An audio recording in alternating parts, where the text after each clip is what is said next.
하나님의 기준이라는 제목으로 하나님의 말씀을 전하도록 하겠습니다. 저는 보시면 아시겠지만 저의 주잡은, 저의 가장 큰 은사는 찬양 인도입니다. 제가 20살 남짓 될 때부터 시작해서 한 20년 가까이 찬양 인도를 쭉 하고 있는데요.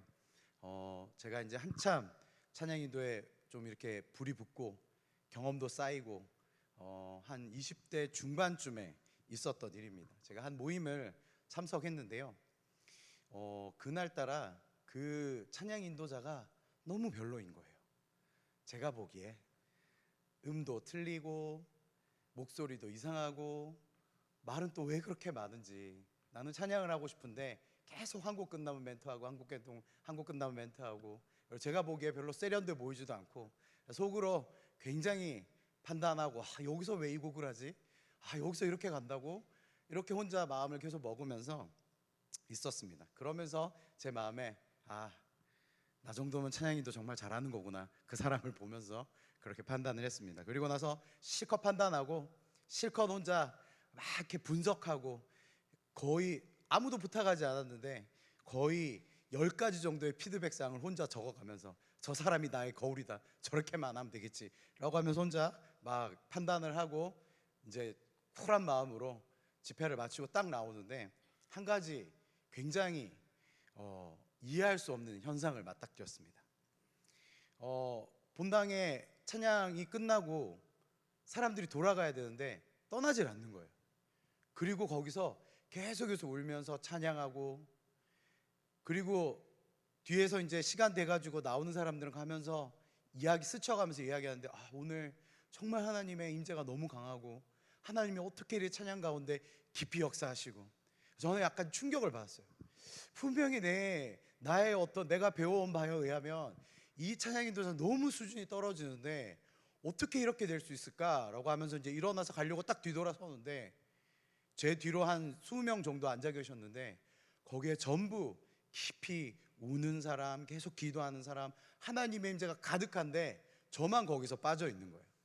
모두가 찬양 가운데 하나님의 임재를 느끼고 하나님의 성령의 충만함 가운데서 깊은 감동 가운데, 은혜 가운데 있는데 저만 혼자 거기서 그 찬양 인도자를 판단하고 있었습니다. 그리고 나서 제가 이제 그 집회 장소를 나오는데 하나님 저에게 이렇게 말씀하시는 것 같았어요. 너는 아직 아무것도 모르는구나. 제가 충격을 받았습니다. 그 뒤로 제가 긴 얘기들이 있지만 한 가지 깨달은 것은 뭐냐면, 찬양하고 예배할 때는 나는 한 명의 판단하는 자로, 또 그 찬양을 평가하는 자로 있는 것이 아니라 하나님이 내게 원하시는 태도는 나 역시 한 명의 찬양하는 사람으로, 한 명의 예배자로 있어야 되는구나에 대해서 깊이 깨달았습니다. 여러분 혹시 기억하실지 모르겠지만 제가 이제 저희 수원동부교회 온 지 1년 반이 좀 넘었습니다.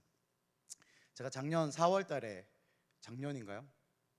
작년 4월이죠? 죄송합니다. 맞죠? 감사합니다. 제가 작년 4월 달에 이제 저희 담임 목사님하고 여러 번 만나고 깊이 마음 나누고 기도한 끝에 금요일 날 예배 좀 왔으면 좋겠다 그래서, 사실 막 이사하고 정신이 없었는데 제가 순종하는 마음으로 왔는데, 문을 딱 열고 들어오는데 저는 정말 마음이 날아갈 듯 기뻤습니다. 왜냐하면 코로나 기간 동안에 저도 혼자 개인 예배만 드리고 단 한 번도 회중의 찬양 인도자로 수준 높은이라고 하면 좀 그렇지만 하여튼 제가 보기에 훌륭한 찬양팀, 그리고 우리 훌륭한 찬양 인도자인 장희일 목사님이 찬양 인도하는데 제 마음이 너무 기쁨이 부어지는 거예요. 제 기억에 제가 여기 딱 내리막길에서 뛰기가 너무 어려워가지고 저희 교회가 여기 본당에 내리막길이 끝나는 저 시점에 제가 혼자 막 뛰면서 찬양했던 기억이 납니다. 주님이 항상 저에게 원하시는 건 그날 25살 그때의 기억이 제 안에 아직도 있는 거죠. 제가 그 찬양 인도자를 판단하고 그 모임을 판단하면서 모두가 하나님의 임재 안에 하나님의 은혜를 누리고 있는데 저 혼자 판단하면서 하나님의 은혜 밖에 빠져있던 그날을 여전히 이겨가면서, 저는 본당으로 들어올 때 하나님이 저에게 말씀하신 너는 아무것도 모르는구나 라고 하신 그 말씀을 기억하면서 나는 한 명의 날마다 예배자로 있어야 되겠다라고 판단을 거두고 모든 찬양 가운데 그렇게 임하려고 노력하고 있습니다. 제가 오늘 왜 판단에 대해서 얘기할까요? 오늘 2장 1절에 사도 바울이 첫 구절에 이렇게 말씀하시죠. 그러므로 남을 판단하는 사람아 라고 하면서 2장을 시작하고 있습니다. 그러므로라는 단어가 여러분 그러므로라는 접속사가 말하는 바가 무엇입니까? 이 그러므로 앞에 어떠한 일들에 대한 결과를 이야기하면서 2장을 열어가고 있는 것이죠.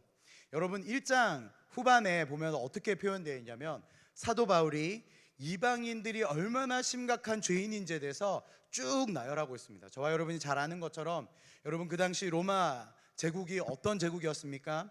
모든 문화에서 최첨단을 달리고 있었던 것처럼 모든 죄에서도 최첨단을 달리고 있었습니다. 특별히 로마의 모든 문화의 근간은 그리스, 헬라 문화에서 왔는데요. 여러분 조금만 문헌이나 찾아보고 조금만 서치를 해보면 그리스 시대 그리고 그리스 시대의 모든 정신을 이어받은 로마 시대가 얼마나 하나님 모시기에 악한 죄들로 가득 차 있는지 아주 깊이 알 수 있습니다.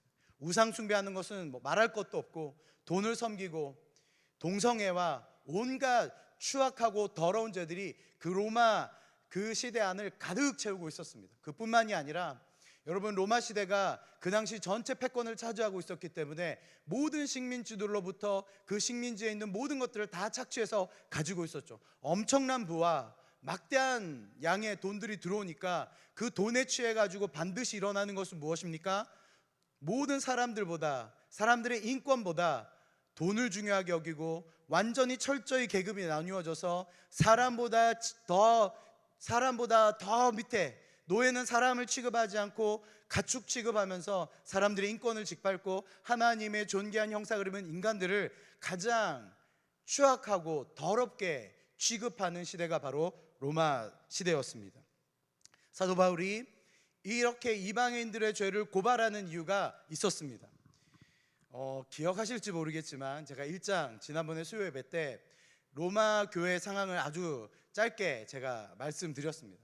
로마 교회는 어떤 상황이었습니까? 유대인들이 로마 황제로부터 추방을 당하고 홀로 남겨진 그 로마 교회 안에 이방인이었다가 그리스도인이 되었던 사람들로 하여금 하나님께서 리더로 세우시고 교회의 지도자들로 세우시고 3년 5년 그 긴 시간 동안에 그 교회를 하나님 안에서 잘 성장하게 했다가 황제가 죽고 다시 유대인들이 로마 교회로 돌아왔습니다.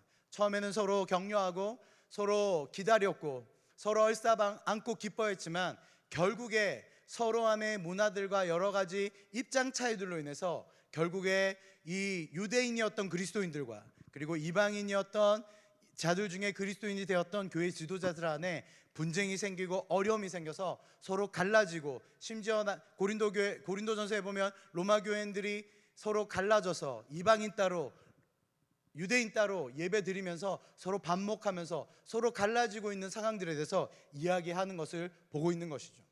여러분 사도 바울이 로마 교인들에게 이 편지를 쓰면서 1장 후반절에 이방인들의 죄를 낱낱이 밝히면서 얼마나 추하고 더러운 존재가 이방인들인가에 대해서 이야기할 때 유대인들이 그 편지를 대하고 있는 유대인들의 마음이 아주 시원했을 겁니다. 맞습니다. 사도 바울 그렇습니다. 이방인들이 얼마나 추잡하고 더러운 죄들인데 저들이 그것도 모르고 저렇게 우리 교회에서 높은 채하고 잘난 채하고 있습니다. 이렇게 이야기하고 있는 것이죠. 그러면서 사도 바울이 이방인들의 죄를 고발하기 시작할 때 아주 속 시원해하면서 아주 사이다라 그러죠. 사이다 발언. 역시 사도 바울은 유대인이었어. 유대인 중에 전통 유대인이고 우리가 다 아는 것처럼 사도 바울이 얼마나 유대 율법에 정통한 자였습니까? 역시 사도 바울이야. 이렇게 얘기하고 있는 것입니다. 로마서 1장 29절과 30절에 이방인들의 상태에 대해서 이렇게 이야기하고 있죠. 곧 모든 불의, 추악, 탐욕, 악의가 가득한 자요, 시기살이, 분쟁, 악독이 가득한 자요, 수근수근한 자요, 비방하는 자요, 하나님께서 미워하시는 자요, 능력하는 자요, 교만한 자요, 자랑하는 자요, 악을 도모하는 자요, 부모를 거역하는 거예요. 여러분 한마디로 요약하면 뭐예요? 모든 악의 모습들이 이방인들에게 다 있다라고 이야기하고 있습니다. 이렇게 생각하고 이렇게 말하고 아무도 유대인들 이 지도자들이 로마 교회 이방인이었던 그 그리스도인들을 바라보면서 아무도 속 시원하게 이렇게 차마 말로 꺼내지 못하고 있는데 사도 바울이 편지를 통해서 이방인들의 죄를 낱낱하게 고발할 뿐만 아니라 얼마나 악독한 자들인지에 대해서 하기 시작할 때 이 유대인들의 마음이 굉장히 흡족했을 겁니다. 그런데 갑자기 2장 1절에 딱 들어오면서 사도 바울의 분위기가 바뀌어지기 시작합니다. 2장 1절에 이렇게 말씀하시죠. 그러므로 남을 판단하는 사람아, 누구를 막론하고 내가 핑계하지 못할 것은 남을 판단하는 것으로 내가 너를 정죄함이니 판단하는 내가 같은 일을 행함이니라. 여러분, 사도 바울이 1장 후반절에 이방인들의 죄를 쭉 나열하다가 그리고 나서 방향을 딱 돌려서 지금 누구의 죄가 똑같다라고 이야기하고 있습니까? 유대인들 너희들의 죄도 이방인들의 죄들과 다를 바가 없다라고 이야기하는 것이죠. 여러분, 사실 이 유대인들은 선민 사상을 가지고 하나님이 율법을 주신 민족, 이 선민 사상 하나로 그들은 근근히 버티던 사람들이었어요. 이방인들을 바라보면서 지옥의 땔감이라 여기고 개라고 취급하면서 하나님의 심판이 우리는 아니지만 너에게는 임할 것이라고 여기던 사람들이었습니다. 그런데 여러분, 이 유대인들은 우리가 이 사도 바울의 고발뿐만 아니라 수많은 선지서를 살펴보면 이들의 죄가 얼마나 더럽고 추악하고 나쁜지 낱낱하게 기록되어져 있는 것을 볼 수 있습니다. 우리 에스겔서 22장 6절에서 12절 함께 같이 좀 읽어보도록 하겠습니다. 앞에 나와 있습니다. 함께 읽어보겠습니다. 시작. 이스라엘 모든 고관은 각기 권세대로 피를 흘리려고 그들이 내 가운데서 부모를 업신여겼으며 내 가운데서 나그네를 학대하였으며 내 가운데서 고아와 가부를 해하였도다. 너는 나의 성물들을 업신여겼으며 나의 안식일을 더럽혔으며 내 가운데 피를 흘리려고 이간을 붙이는 자도 있었으며 내 가운데 산 위의 재물을 먹는 자도 있었으며 내 가운데 음행하는 자도 있었으며 내 가운데 자기 아버지의 하체를 드러내는 자도 있었으며 내 가운데 월경하는 부정한 여인과 관계하는 자도 있었으며 어떤 사람은 그 이웃의 아내와 가증한 일을 행하였으며 어떤 사람은 그의 며느리를 더럽혀 음행하였으며 내 가운데 어떤 사람은 그 자매 곧 아버지의 딸과 관계하였으며 내 가운데서 피를 흘리려고 뇌물을 받는 자도 있었으며 내가 변론과 이자를 받았으며 이익을 탐하여 이웃을 속여 빼앗았으며 나를 잊어버렸도다. 주 여호와의 말씀이니라. 여러분, 지금 이 쭉 나열된 죄악들을 보십시오. 사도 바울이 로마서 1장에 나열하고 있는 이방인들의 죄악과 유대인들의 죄악을 비교해 보십시오. 우리 속담에 도토리 키재기, 또이또이 딱 떠오르는 말이지 않습니까? 이방인들보다 더했으면 더했지 절대로 덜하지 않았던 죄인들이 누구였습니까? 바로 유대인들이었습니다. 에스겔뿐만 아니라 수많은 선지자들이 공통적으로 지적하는 죄들이 무엇입니까? 영적으로 음행하고 육체적으로 음행하고 돈을 사랑하고 뇌물을 받고 하나님의 예배를 업신여기고 주님의 성물들을 더럽히고 하나님이 원하지 않는 온갖 죄악들이 유대인들 안에 모두 단 하나도 빠짐없이 인간들이 지을 수 있는 모든 죄들이 유대인들에게도 동일하게 있었습니다. 그래서 하나님께서 그 죄를 돌이키라고 수많은 선지자들을 보냈지만 유대인들은 어떻게 했습니까? 그 선지자들을 잡아서 죽이고 옥에 가두고 아예 듣지 않고 그들을 핍박하고 그들의 결말이 무엇이었습니까? 하나님께서 이스라엘 예루살렘들을 망하게 하고 수많은 이스라엘 백성들을 다 포로로 흩어버리시고 끌고 가버리셨죠. 결국 나라가 망하고 하나님께 심판받았던 것입니다. 그런데 여러분, 이것은 구약시대의 일이에요. 예수님 오시고 사도 바울이 로마 교회를 향해서 이야기하는 이때에도 여전히 유대인들은 정신 차리지 못하고 어떻게 하고 있습니까? 이방인들을 향해서 자신들 안에 있는 들보는 바라보지 못하고 이방인들이 얼마나 더럽고 추악한 존재인지에 대해서만 이야기하고 있는 것이죠. 심지어 사도 바울은 본문에 하나님의 심판이 사람이 행한 대로 임할 것에 대해서 이야기하고 있습니다. 이제까지 유대인들은 나는 선민이기 때문에 하나님이 벌하시지 않고 너희에게 하나님의 진노가 임할 것이라고 이야기하고 믿고 있었지만 사도 바울은 이렇게 얘기하죠. 그렇지 않다. 모든 사람들이 너희가 행한 대로 하나님 앞에서 심판받을 것이다 라고 이야기하는 것이죠. 그리고 이렇게 얘기합니다. 하나님이 그 행한 대로 심판하실 것인데 먼저는 유대인에게요 그리고 이방인에게요 라고 말씀하고 있는 것이죠. 선민 사상으로 가득 차 있고 안심하고 있는 그들에게 사도 바울이 먼저는 유대인에게요, 하나님의 심판이 먼저는 유대인에게 임하실 것이라고 말씀하고 있는 것입니다. 로마서를 대하는 유대인들이 당황했을 거예요. 그 로마서 편지를 가지고 온 사람이 있었지 않겠습니까? 쭉 그 편지를 읽어가는데 1장까지는 분위기 좋았습니다. 그렇지, 역시 사도 바울이 정확해 라고 하는데, 계속 듣다 보니까 2장에서 뭔가 이상한데, 분위기가 이상하고 있는데, 이방인들의 죄를 쭉 나열하다가 갑자기 유대인들의 심각한 죄에 대해서 깊이 찌르고 있는 것이죠.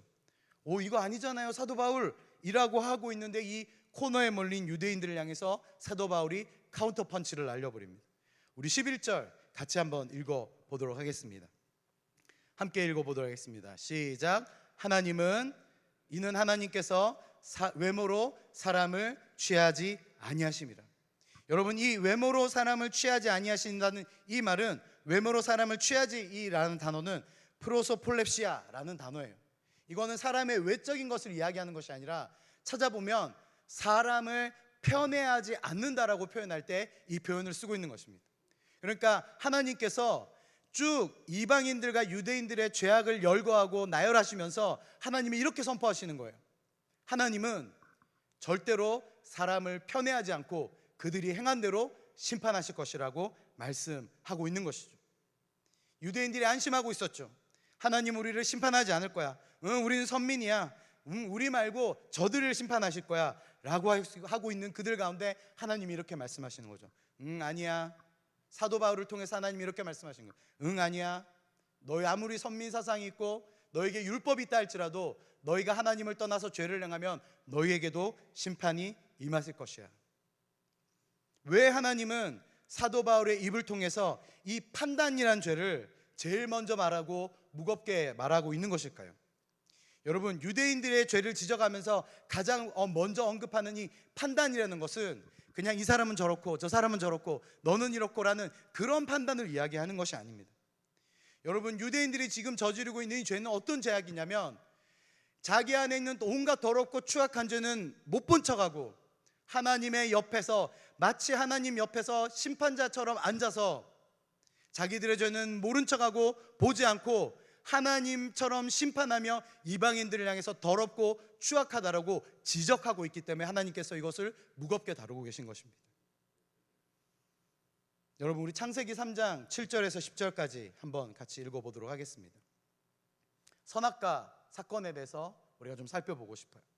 함께 읽겠습니다. 시작. 이에 그들의 눈이 밝아져 자기들이 벗은 줄을 알고 무화과 나무 잎을 엮어 치마로 삼았더라. 그들이 그날 바람이 불 때 동산에 거니시는 낯을 피하여 동산 나무 사이에 숨은지라. 여호와 하나님이 아담을 부르시며 그에게 이르시되 내가 어디 있느냐. 이르되 내가 동산에서 하나님의 소리를 듣고 내가 벗었으므로 두려워하여 숨었나이다. 여러분, 이 말씀 저와 여러분이 너무 잘 아는 것처럼 아담과 하와가 선악과를 따먹고 하나님 앞에 어떻게 반응했는지 나와 있는 말씀입니다.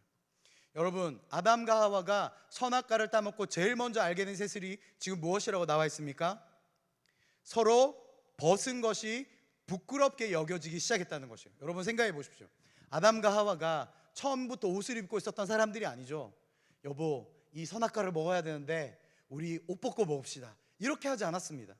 하나님이 아담과 하와를 지어 놓으시고 하나님의 형상대로 그들을 지으시고 아름다운 에덴 동산에 두시고 하나님과 함께 깊은 관계 가운데 있었던 그들은 서로 처음부터 벗고 있었어요. 그런데 하나님께서 그것이 아름답다라고 명하셨기 때문에 아담과 하와에게도 그것은 아름다운 것이었어요.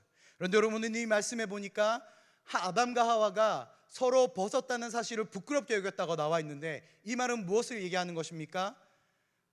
벗은 것에 대한 부끄러움, 수치심, 이 판단 기준을 지금 누가 가져가고 있는 것이에요? 바로 아담과 하와가 가져간 것이에요.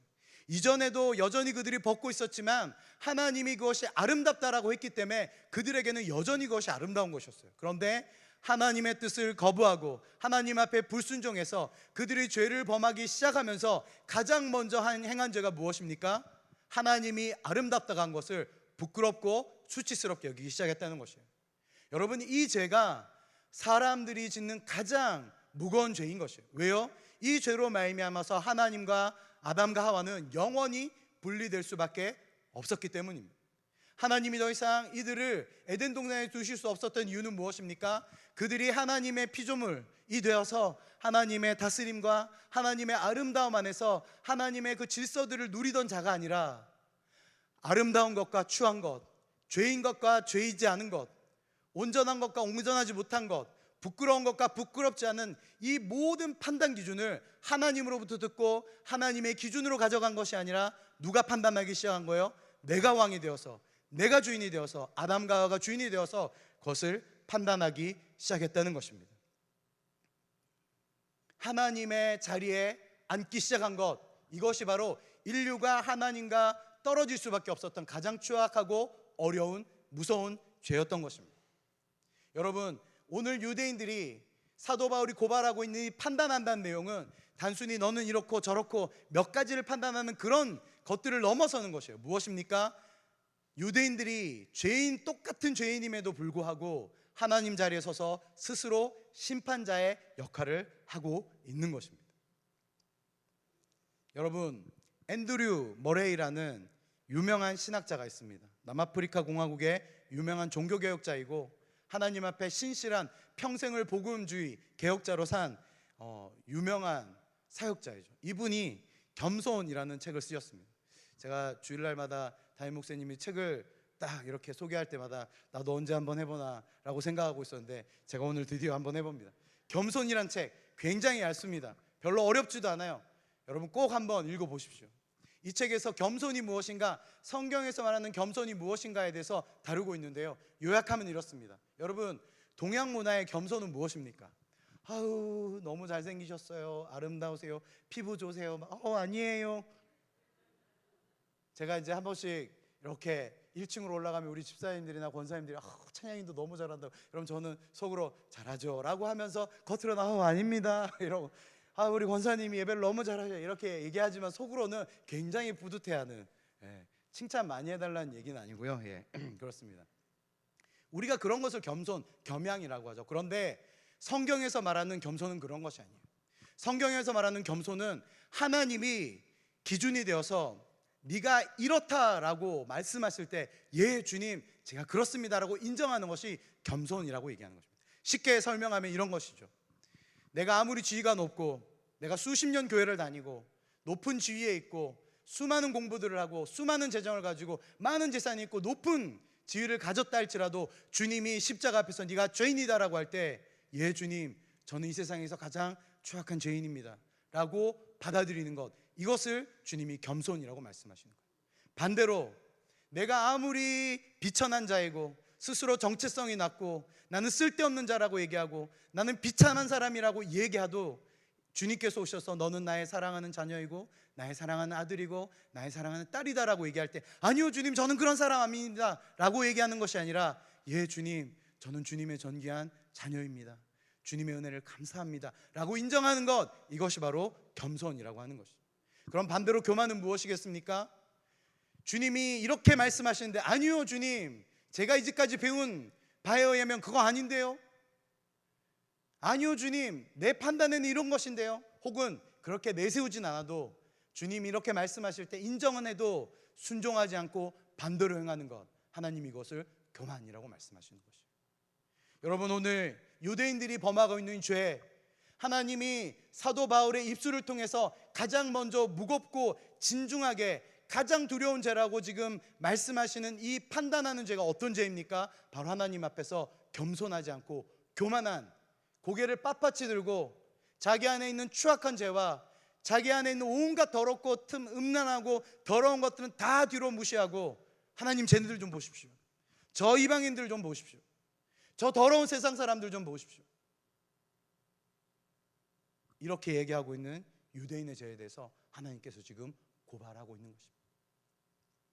세상을 대해서뿐만 아니라 우리 교회 안에서, 우리의 믿음의 공동체 안에서 어떤 사람을 바라보면서 내 안에 있는 더러움과 온전하지 못함은 전혀 바라보지 않고 그 사람의 연약함과 온전하지 못함에 대해서 속으로 판단하면서 나는 너보단 낫지, 내가 저 사람보단 낫지, 그래도 나는 저 사람보다는 하나님 앞에서 깨끗한 자지 라고 하는 사람들 향해서 주님께서 이렇게 말씀하십니다. 내가 하나님의 인자하심이 너를 인도하여 회개하심을 알지 못하여 그의 인자하심과 용납하심과 길이 참으심과 풍성함을 멸시하고 있다라고 말씀하십니다. 물론 우리가 볼 때 연약한 사람이 있습니다. 부족한 사람들이 있습니다. 그런데 여러분, 우리가 이걸 잊지 말아야 돼요. 그 사람도 나와 똑같은 죄인이지만 그 사람도 하나님의 은혜와 긍휼을 따라서 하나님께서 오래 참으시면서 변화되어 주도록 날마다 기다려 주시는 은혜와 긍휼을 입고 있는 주님의 자녀인 것을 여러분 기억하셔야 돼요. 우리의 모습을 더욱더 좀 깊이 살펴보십시오. 여러분, 세상과 다른 지체를 향한 우리의 마음의 태도를 살펴보십시오. 이 말씀에 비추어 보십시오. 혹시 세상을 향해서 또 교회의 다른 지체들을 향해서 우월한 마음이 있지 않으십니까? 여러분, 주님께서 2장 1절에 가장 먼저 다루는 교만함, 판단하는 죄, 하나님의 자리에 옆에 서서 내 자리는 지금 저 밑에 하나님의 발등상 앞에서 죄인입니다라고 엎드려 있어야 되는 존재인데, 하나님 옆에 서서 마치 심판장 옆에 같이 배석한 다른 재판장인 것처럼 판단하고 정죄하고 있는 자들에게 주님께서 너는 내 사랑하는 자녀를 향한 나의 인자하심과 긍휼하심과 사랑과 은혜를 판단하고 멸시하고 있다라고 말씀하고 있는 것이죠. 저는 가끔 세상 사람들을 향해 우월하게 여기는 그리스도인들을 가끔 바라봅니다. 내가 복음을 알고 예수님을 알기 때문에, 더 십자가를 알기 때문에 내가 죄인이고 가장 낮고 낮은 하나님의 은혜를 입을 수밖에 없는 존재인 것을 내선 알지 못하고 저 복음 없는 것들, 저 거룩하지 못한 것들, 세상을 향해서 판단하고 정죄하는 자들을 가끔씩 봅니다. 여러분, 하나님이 이것을 향해서 이렇게 말씀하십니다. 너희는 이 세상을 향한 나의 사랑과 인자와 사랑하심을 멸시하고 있다라고 말씀하시는 것이죠.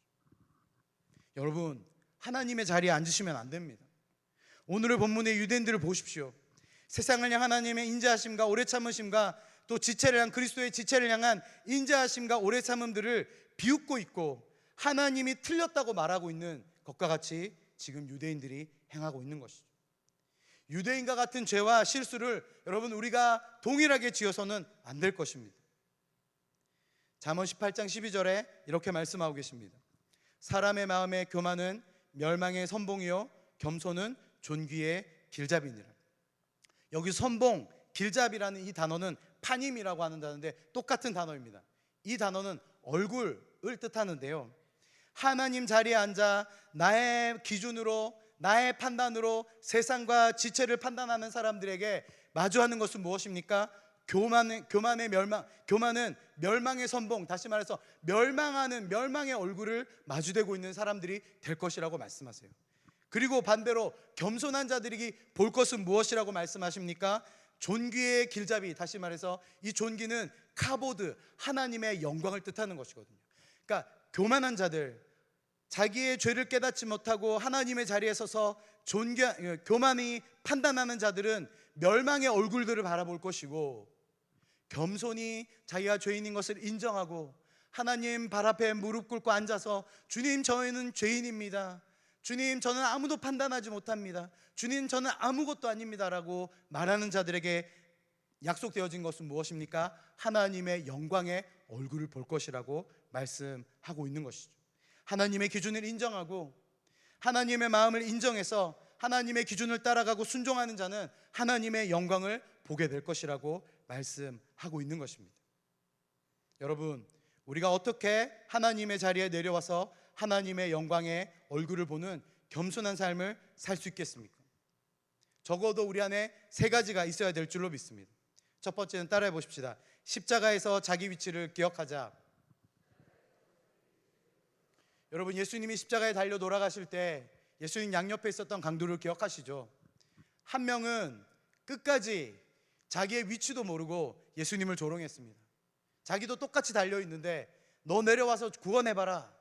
근데 또 반대편에 있는 사람은 어떻게 했습니까? 그 사람을 꾸짖으면서 예수님이 죄 없는 존재인 것을 이야기하고, 예수님, 제가 죄인입니다라고 인정하면서 주님의 용서하심을 구했을 때 어떻게 했습니까? 예수님이 이렇게 말씀하시죠. 너는 오늘 나와 함께 낙원에 있을 것이다.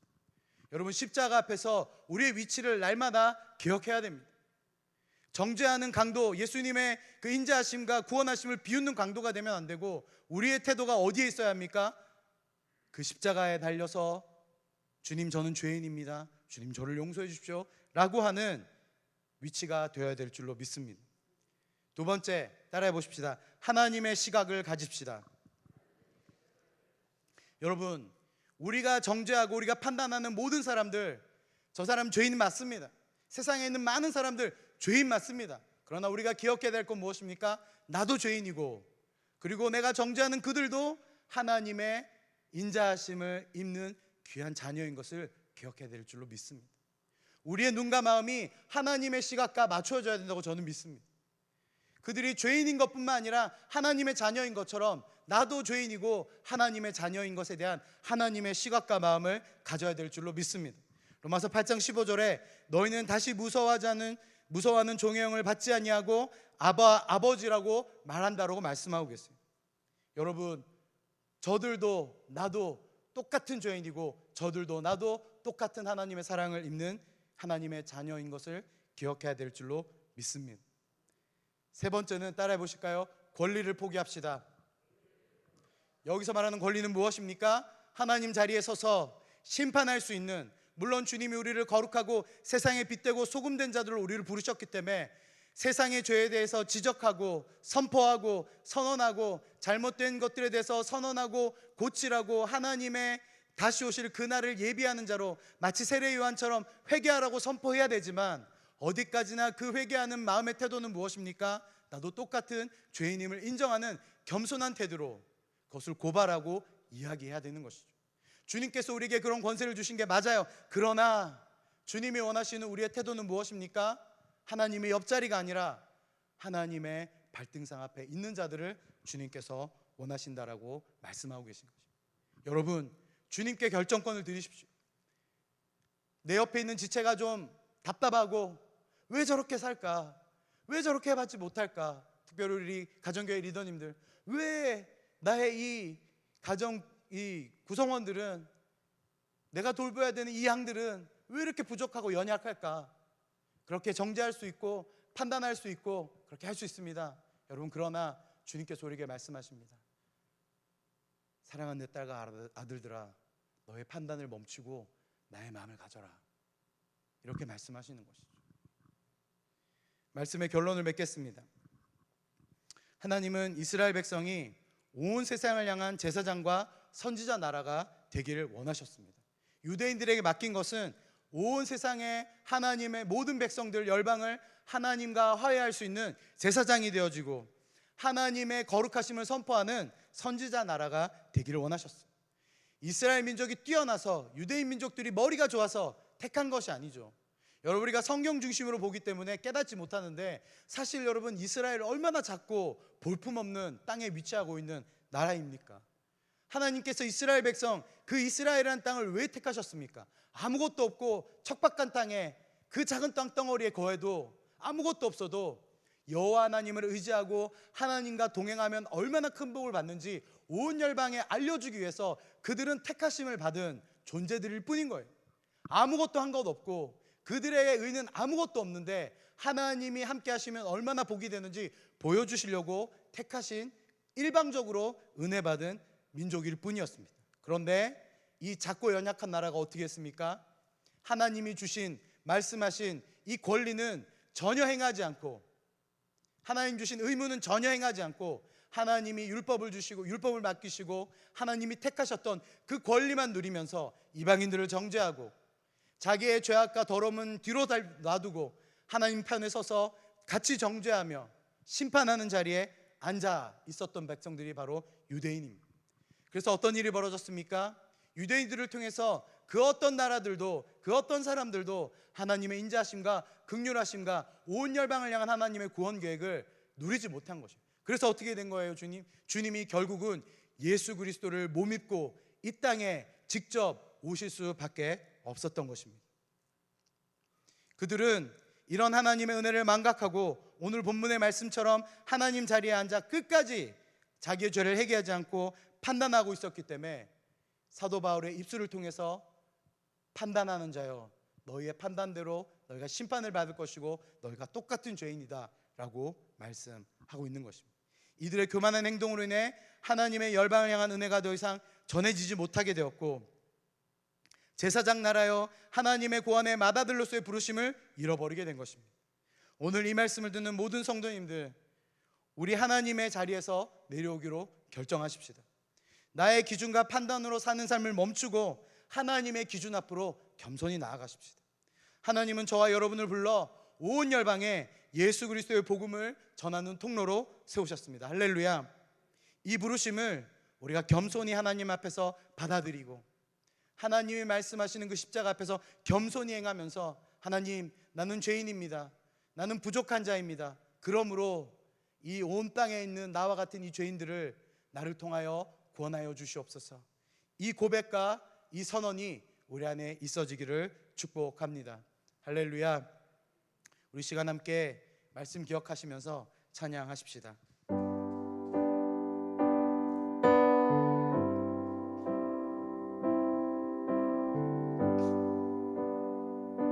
보소서 주님, 나의 마음은 선한 것 하나 없습니다. 그러나 내 모든 것 주께 드립니다. 사랑으로 안으시고 날 새롭게 하소서. 주님 마음 내게 주소서. 내 아버지 주님 마음 내게 주소서. 나를 향하신 주님의 뜻이 이루어지도록 주님 마음 내게 주소서.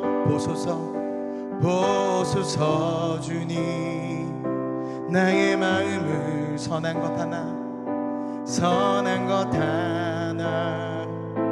없습니다.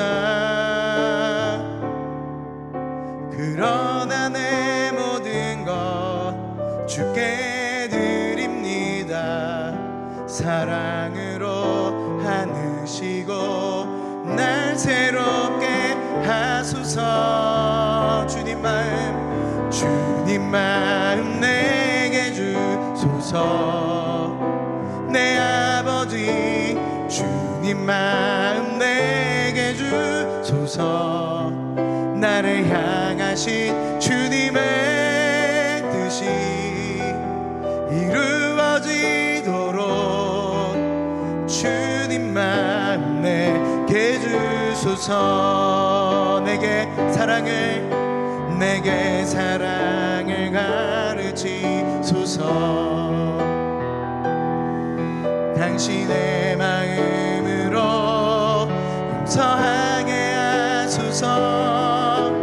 주의 성령 내게 채우사 주의 길 가게 하소서. 주님 당신 마음 주소서. 주님 마음 내게 주소서. 내 아버지 주님 마음 내게 주소서. 나를 향하신 주님의 뜻이 이루어지도록 주님 마음 내게 주소서. 주님 마음 내게 주소서. 내 아버지 주님 마음 내게 주소서. 나를 향하신 주님의 뜻이 이루어지도록 주님 마음 내게 주소서. 신부 함께 같이 기도하십시다. 여러분, 먼저 우리 안에 회개하는 마음이 있어야 될 줄로 믿습니다. 하나님, 내가 예수 그리스도를 믿지 않는 자들을 향해 세상을 바라보며 또 우리 교회 공동체 안에서 다른 사람을 바라보며 여전히 유대인들처럼 하나님 편에 서서 나는 하나님 발등상에 앉아 있지도 못할 죄인임에도 불구하고 그 사실을 망각하고 하나님 옆에 서서 유대인들처럼 이방인들을 향해, 믿지 않는 자들을 향해, 연약한 자들을 향해 판단하고 정죄하는 자로 있었습니다. 하나님, 나를 용서하여 주시옵소서. 하나님, 주님 말씀하신 것처럼 내 눈에 들보는 보지 못하고 다른 사람들의 연약함을 지적하며 판단하고 하나님 자리에 서 있는 사람이었습니다. 먼저 우리 회개하며 주님 앞에 나가길 소망합니다. 또 한 번 더 기도할 때는 주님, 이제는 그 옆에 자리에 내려와서 주님 발등상 앞에 있게 하여 주시옵소서. 내가 하나님의 은혜와 긍휼이 필요한 자녀인 것처럼 저들도 하나님의 은혜와 긍휼이 필요한 자녀인 것을 인정하며 날마다 품으며 기도하며 하나님의 은혜와 사랑을 이어보내는 통로를 사용하여 주시옵소서. 우리 먼저 회개 기도하시고 하나님, 나의 부르심을 향해 나아가게 하여 주시옵소서. 우리 주님 앞에 간절히 부르짖어 기도하겠습니다. 오 하나님 아버지, 하나님